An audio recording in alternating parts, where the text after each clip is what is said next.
नमस्कार साथियों, शारदा बाल निकेतन की ऑनलाइन क्लास में आपका स्वागत है। मैं हूं विनोद सिसोदिया और हम जो टॉपिक पढ़ रहे थे आहार नाल की ओतिकी। ठीक है, आहार नाल की ओतिकी के अंतर्गत हमने आमाशय की ओतिकी भी पढ़ ली थी। उसके बाद हमने टॉपिक शुरू किया था छोटी आंत की ओतिकी। तो छोटी आंत की ओतिकी के बारे में हमने पहले थोड़ी बहुत चर्चा कर ली थी, वापस थोड़ी सी चर्चा कर लेते हैं। देखिए, जो आहार नाल की ओतिकी जितनी भी हमें पढ़नी है सबके अंदर भाग निश्चित होते हैं। ठीक है, तो हम वापस बात करते हैं छोटी आंत की ओतिकी। इसका जो पहला भाग था वह था शिरोसा।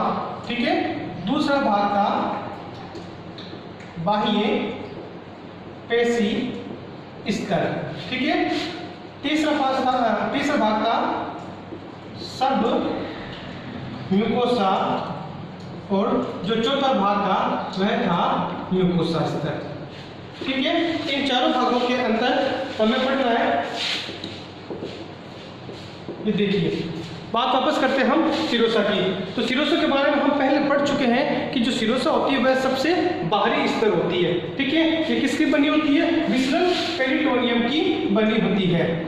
किसकी बनी होती है? विसरल पेरिटोनियम की बनी होती है। आगे हम पहला बात देख सकते हो, मैंने इसको लिखा था पेरिटोनियम। वास्तव में क्या होती है? शिरोसा, जिसको हम पेरिटोनियम भी कहते हैं। पहला भाग होगा पेरिटोनियम। उसके बाद हमने बात करी थी बाह्य पेशी स्तर की। बाह्य पेशी स्तर भी दो भागों से मिलकर बना होता है।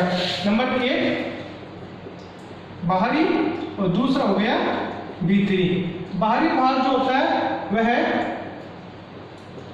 अनुदैर्ध्य होता है और जो भीतरी भाग होता है वह वर्तुल भाग होता है। तो यहाँ पे देखिए, दूसरा भाग जो हमें दिखाई दे रहा है इसमें दो स्तर, एक बाहर का स्तर और एक अंदर का स्तर। जो बाहर का स्तर है वह अनुदैर्ध्य पेशियों से मिलकर बना होता है, जबकि जो भीतरी पेशी स्तर होता है वह किससे मिलकर बना होता है? वर्तुल पेशी स्तरों से मिलकर बना होता है। तो शिरोसा के बारे में बात कर ली थी, बाह्य पेशी स्तर के बारे में बात कर लिया। उसके बाद हम बात करते हैं सब म्यूकोसा के बारे में। सब म्यूकोसा के बारे में आपको जानकारी पहले से ही है, वही बात लिखनी है कि यह है मुलायम व कोमल संयोजी ऊतकों से मिलकर बने होते हैं। किससे मिलकर बने होते हैं? मुलायम व कोमल संयोजी ऊतकों से मिलकर बने होते हैं। इसके अलावा हमने एक बात और कही थी कि इसके अंदर रक्त कोशिकाएं, ठीक है, उसके अलावा तंत्रिका कोशिकाएं, ठीक है, उसके अलावा लसिका की जो कोशिकाएं होती है वह इस भाग के अंदर स्थित थी। तो पिछली जो क्लास हुई थी हमने यहाँ तक पढ़ लिया था। म्यूकोसा के बारे में हमने पढ़ा नहीं था, वो आज हम शुरू करेंगे। अच्छा, सब म्यूकोसा के बारे में हमने एक बात और कही थी कि इसके अंदर एक विशेष प्रकार की ग्रंथि पाई जाती है जिसको हम क्या बोलते हैं? ब्रूनर ग्रंथि बोलते हैं। तो ब्रूनर ग्रंथि के बारे में भी हम बात कर चुके थे। ब्रूनर ग्रंथि जो होती है वह गोल, छोटी एवं क्या होती है? बहुकोशिकीय होती है। इसका कार्य क्या होता है? यहां पर यह है सारीय आंत्रीय रस का स्त्रवण करती है। इसके अलावा ये यहाँ पे क्या करती है? श्लेष्मा का भी स्त्रवण करती है।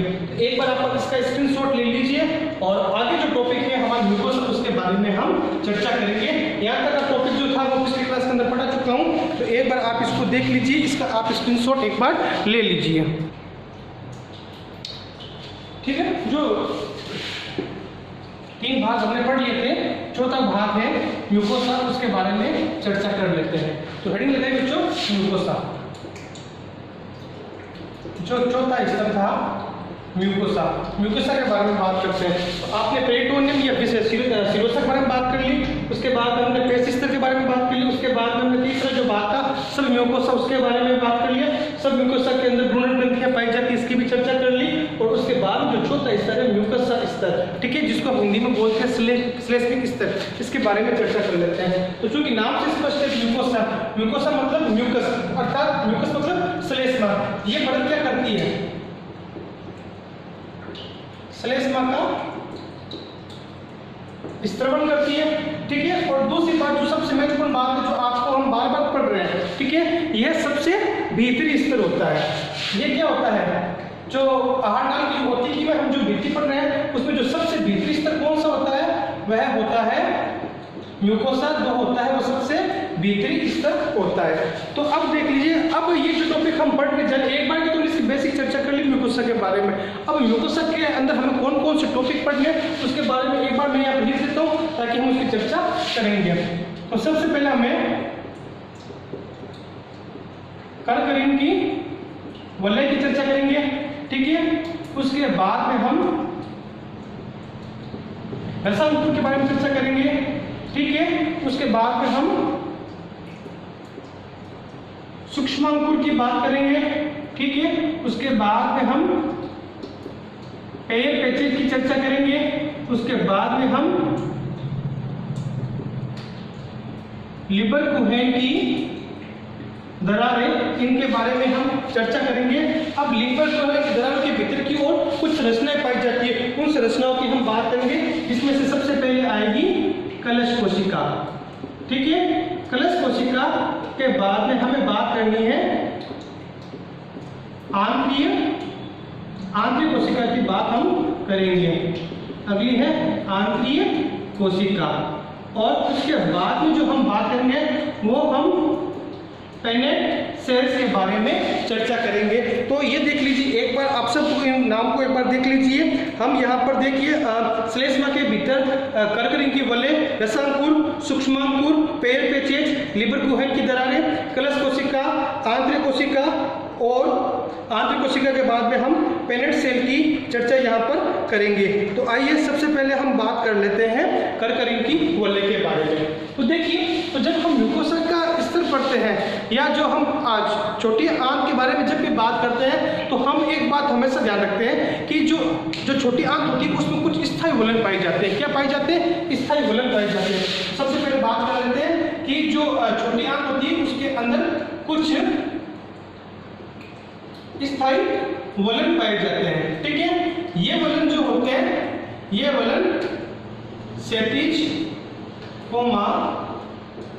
अनुदैर्ध्य, ठीक है। ये जो वलन होते हैं क्षैतिज होते हैं, अनुदैर्ध्य होते हैं एवं स्प्रिंग के समान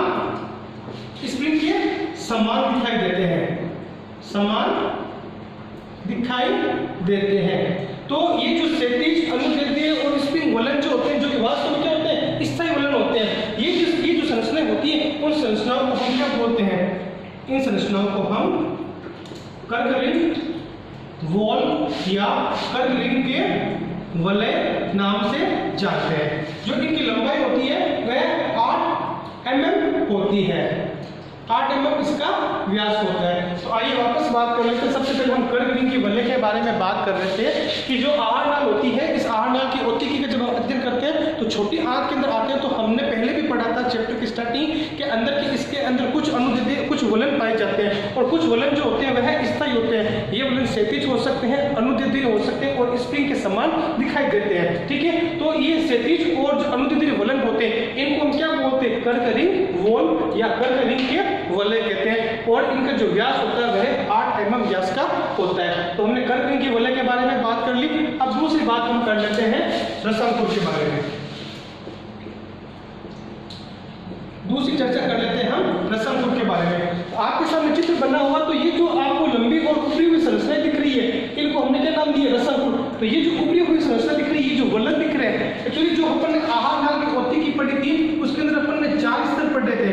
तो 4 स्तर के अंदर हमने इस प्रकार की उभरी हुई संरचनाएं दिखी थी, ठीक है। तो अब इस संरचना को यदि हम इस प्रकार से हल्का सा एक कार्ड का अपन अध्ययन करते हैं, तो ये इस प्रकार की जो संरचना दिखाई दे रही है, इसी कार्ड को हमने क्या किया है? इस कार्ड को हमने यहाँ पे बड़ा करके दिखाया, तो इस प्रकार से दिखाई देता है। तो नीचे वाली ये सिरोसा हो गई, उसके बाद में पेशिस्तर हो गई, उसके बाद में सब म्यूकोसा हो गई, उसके बाद में म्यूकोसा, जहाँ पे इस प्रकार के अनुदैर्ध्य क्या होते हैं? वलन पाए जाते हैं। तो इस चित्र को बड़ा करने पर ये हमें इस प्रकार का दिखाई देता है।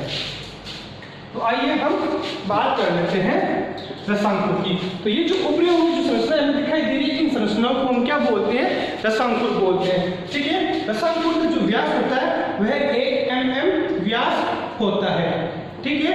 इसके अलावा इनकी जो संरचना होती है वह अंगुलीनुमा उभार के रूप में दिखाई देती है। ये देखिए अंगुली के रूप में दिखाई दे रही है, अंगुली के रूप में, उभार के रूप में, ये अंगुलीनुमा प्रबंध के रूप में ये पाई जाती है, ठीक है। और उसके अलावा इनकी जो अधिकता होती है, ये मध्यांग के अंदर क्या होती है? अधिक मात्रा के अंदर पाई जाती है। तो जो चुटिया के 3 भाग होते हैं, गृहिणी, मध्यांत्र और शुद्रांत। तो जो दूसरा भाग होता है मध्यांत्र, मध्यांत्र में इनकी संख्या बहुत ही अधिक होती है। ठीक है, अब इसके बाद हम आगे चर्चा करते हैं कि रसंकुर जो होते हैं ये श्लेष्मा के ऊपर वलनों के रूप में अंगुलिनिमा पर्वत के रूप में पाए जाते हैं। ठीक है, इसके अलावा प्रत्येक रसंकुर पर भी क्या पाए जाते हैं, सूक्ष्मांकुर भी पाए जाते हैं। तो तीसरा भाग था हमारा, तो रसंकुर के बारे में बात कर ली। ये जो उभरी हुई संरचना दिखाई दे रही है, इनको हमने क्या नाम दिया था, रसंकुर दिया था। अब रसंकुर के ऊपर भी छोटी छोटी संरचनाएं और पाई जाती है। अच्छा, रसंकुर को इंग्लिश में हम बोलते हैं विलाई, क्या बोलते हैं, विलाई। ठीक है, अब रसंकुर के बाद हम जो तीसरी चर्चा कर लेते हैं वह है, एक बार आप इसका स्क्रीनशॉट ले लीजिए, इसका आप स्क्रीनशॉट ले सकते हैं एक बार।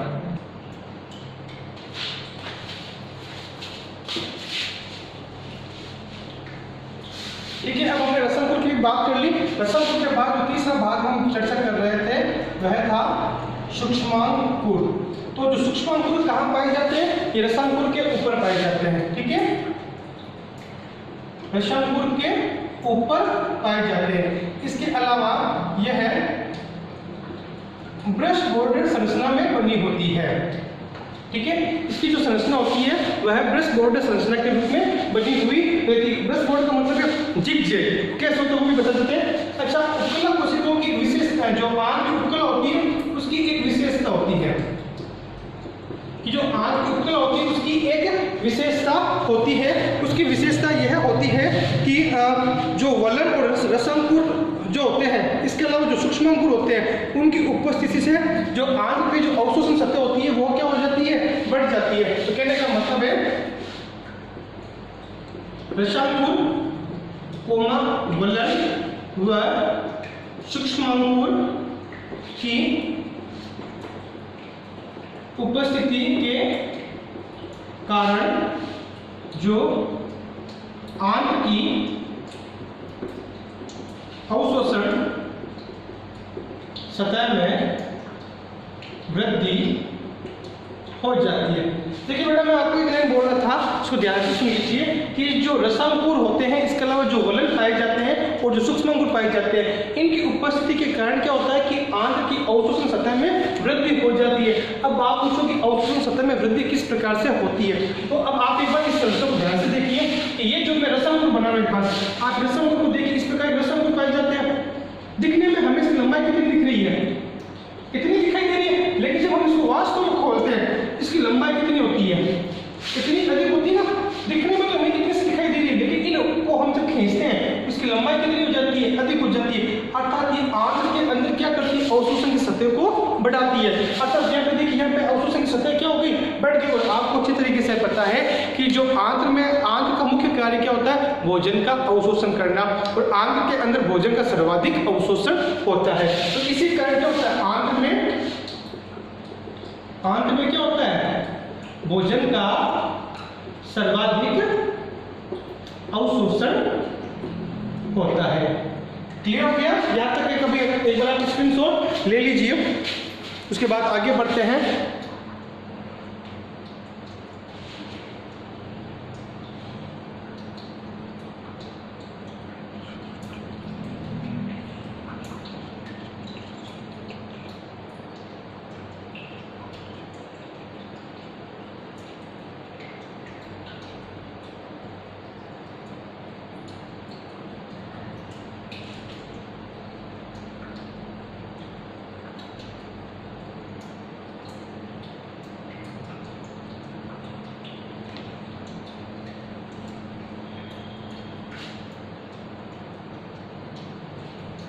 ठीक है, इसको भी उतार लिया आपने। अब आगे बात करते हैं, सूक्ष्मांकुर नंबर 3 पढ़ लिया। अब उसके बाद में हम बात करते हैं पेयर पेचीज की बात करते हैं। तो जो चौथा भाग था उसके बारे में हम बात करते हैं, पेयर पेचीज। देखिए, पेयर पेचीज वास्तव में क्या होती है, म्यूकस में पाई जाती है। तो हम पहले लिख सकते हैं, ये कहाँ पाई जाती है, म्यूकोसा में, म्यूकोसा में उपस्थित होती है। और इनकी जो संख्या होती है वह मध्यांत्र व शुद्रांत्र में क्या होती है, अधिक होती है। तो जो पेट पेशिश होती है वो कहाँ पर उपस्थित होती है, वह म्यूकोसा परत में स्थित होती है और ये मध्यांतर और शुद्धांत के अंदर इनकी संख्या अपेक्षाकृत क्या होती है, अधिक होती है, यहीं पर ही पाई जाती है। अब देखिए पेट पेशिश वास्तव में होती क्या है। जो पेट पेशिश होती है वो वास्तव में म्यूकोसा में उपस्थित आंतरीय टॉन्सिल होते हैं। क्या होते हैं, आंतरीय टॉन्सिल होते हैं, जिसे हम क्या कहते हैं, जिसे हम आंतरीय लसिका गांठे कहते हैं। तो म्यूकोसा में उपस्थित आंतरिक टॉन्सिल होते हैं, जिसे हम क्या कहते हैं, आंतरिक लसिका गांठे कहते हैं। इसके अलावा हम इसको क्या कहते हैं, पेट पेशिश। तो वास्तव में पेट पेशिश क्या है, आंतरिक टॉन्सिल को क्या कहा गया है, पेट पेशिश कहा गया है। ठीक है, और ये क्या करते हैं, शरीर को क्या करते हैं, प्रतिरक्षा प्रदान करते हैं। तो वापस देख लीजिए, पेट पेशिश जो होते हैं वास्तव में क्या होते हैं, आंतरिक टॉन्सिल होते हैं, जिन्हें हम लसिका गांठे भी कह सकते हैं। और इसका कार्य क्या होता है, शरीर को प्रतिरक्षा प्रदान करना। और यदि आपसे सवाल पूछ लीजिए इनकी अधिकता कहाँ पर होती है, तो आप क्या लिख सकते हो, मध्यांतर और शुद्धांत में अधिक मात्रा में पाए जाते हैं। और उपस्थित पूछ ले कि जो टॉन्सिल या जो पेट पेशिश होते हैं वो वास्तव में किस स्तर में पाए जाते हैं, तो आप क्या लिखोगे, म्यूकोसा के अंदर उपस्थित होते हैं। एक बार आप इसका फिर स्क्रीनशॉट ले लीजिए। उसके बाद में हम बात करते हैं लिबर कोहेन की दरारों के बारे में हम चर्चा।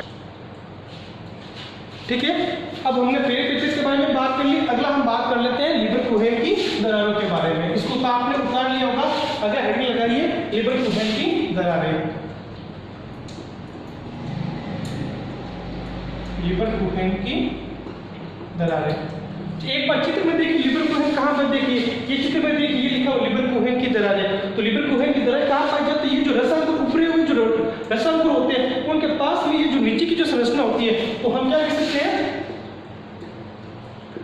रसांकुर के निचले भाग या रिक्त स्थान पर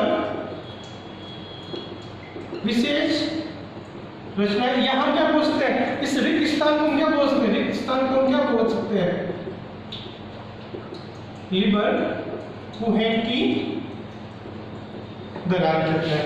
तो जो ये रसांकुर होते हैं, इन रसांकुर के जो पास में जो नीचे का जो क्षेत्र होता है, इस क्षेत्र के अंदर कुछ रिक्त स्थान पाया जाता है। इन रिक्त स्थानों को हम क्या बोलते हैं, लिबर कोहेन की दरारें बोलते हैं। अब इस लिबर कोहेन की दरारों के अंदर 3 प्रकार के क्षेत्र पाए जाते हैं, 3 विशेष प्रकार की ग्रंथियां या कोशिकाएं पाई जाती है। वे कोशिकाएं कौन कौन सी होती है, उन कोशिकाओं का नाम हम आपको बता देते हैं। एक होती है कलश कोशिका, दूसरी होती है आंतरिक कोशिका और तीसरी होती है पेनेट सेल्स। तो एक बार हम इसका वर्णन कर लेते हैं।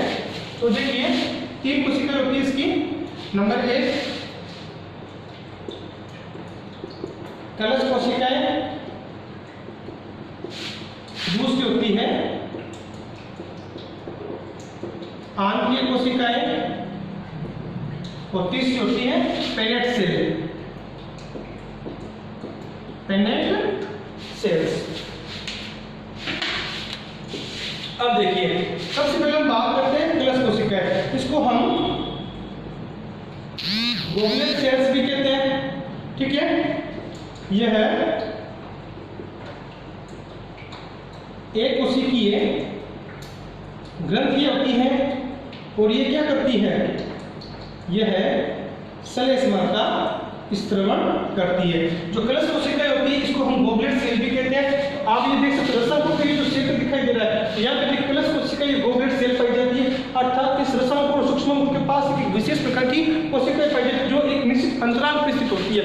इन कोशिकाओं को हम गोगलेट सेल या कलश कोशिकाएं कहते हैं। ये कोशिकाएं क्या होती है, एक कोशिकीय होती है और क्या करती है, श्लेष्मा का स्त्रवण करती है। अब दूसरी बात हम करते हैं आंतरिक कोशिकाओं के बारे में बात करती है। ये जो कोशिकाएं होती है जल अपघटनीय पदार्थों का संग्रह भी कर सकती है, इसका हम क्या बोल सकते हैं, स्त्रवण करती है। ठीक है, इसके अलावा ये जो होती है वह क्या करती है, पाचक एंजाइमों का स्त्रवण करने का कार्य करती है। जो आंतरिक कोशिकाएं होती है वे क्या करती है, जल एवं जल जो अपघटे होते हैं उन पदार्थों का स्त्रवण या संचय करती है, तथा ये क्या करती है, पाचक एंजाइमों का भी यहाँ पे क्या करती है, स्त्रवण करती है। और सबसे लास्ट में है पेनेट सेल्स। ये कोशिकाएं ये जो क्या होती है, यह भी एक कोशिकीय ग्रंथियां होती है, ठीक है। ये भी क्या होती है, एक कोशिकीय ग्रंथियां होती है। ये क्या करती है, लाइसोजाइम एंजाइम का स्त्रवण करती है। लाइसोजाइम एंजाइम का क्या करती है, यह उसका स्त्रवण करती है। और आपको अच्छी तरीके से पता लाइसोजाइम एंजाइम का कार्य क्या होता है। लाइसोजाइम एंजाइम होता है वह क्या करता है, जीवाणुओं को नष्ट करने का कार्य करता है, नष्ट करता है। तो देखिए लिवर कोहेरेंट की हमने पढ़ लिया था, उसके बाद में कलश कोशिकाओं की बात कर ली, उसके बाद में आंतरिक कोशिका के बारे में बात कर ली, और अंत में हमने पेनेट सेल के बारे में बात कर ली। तो ये सभी छोटे छोटे पॉइंट्स जो एग्जाम में पूछे जाते हैं, ये 1 या 2 नंबर के सवाल है कि कलश कोशिका होती क्या है, इसका दूसरा नाम क्या है, इसका कार्य क्या है। ये आपसे पूछ लिया जाता है कि पेनेट सेल होती क्या, कहाँ पाई जाती है, इसका कार्य क्या होता है। ये एग्जाम ये भी पूछ सकते हैं कि लिवर कोहेरेंट की दरारें क्या होती है, इनकी कहाँ पर उपस्थिति होती है। तो अभी तक हमने जो पढ़ा है वो छोटी आंत की ओतिकी का हमने सारा टॉपिक पढ़ लिया है। इसके बाद में हम शुरू करते हैं बड़ी आंत की ओतिकी का। एक बार आप इसका स्क्रीनशॉट ले लीजिए,